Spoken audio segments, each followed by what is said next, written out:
صلى على النبي يا حبايب قلبي، وتعالوا شوفوا النهارده العظمه اللي انا عاملاه. بسم الله ما شاء الله، اللهم صل على النبي.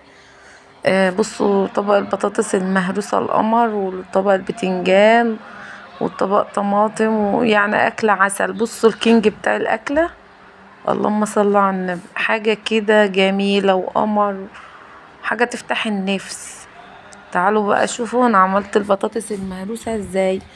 انا جبت شويه زيت اهمت، نزلت بمعلقه توم وشوحتها كويس. انا مرضتش احط سمنه لان انا عامله دايت وما باكلش اي حاجه دسمه يعني.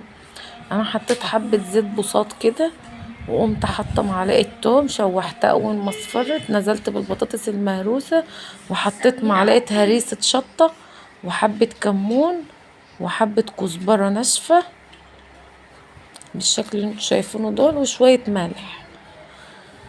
هقلبهم بقى مع بعض بالشكل اللي انتوا شايفينه دوت. بسم الله ما شاء الله، اللهم صل على النبي. والله العظيم طعمها قمر، جربوها تعجبكم.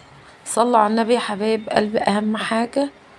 وبصوا بقى، ما يا رب ما تنسوني في اللايك والاشتراك في القناة، ويا رب وصفاتي تعجبكم. بسم الله ما شاء الله جميلة. صلوا على النبي بقى وجربوها هتعجبكم. انا سلقت البطاطس، غسلتها وسلقتها، وبعد ما سلقتها هرستها كويس. بسم الله ما شاء الله. بصوا انا سلقتها كويس وقشرتها حلو، وبعد كده هرستها في طبق. وبعد ما هرستها نزلت عليها بالتومة، وبعد ما كده غطيت عليها وهديت النار عشان تستوي. بصوا الطبق القمر دوت، اللهم صل على النبي.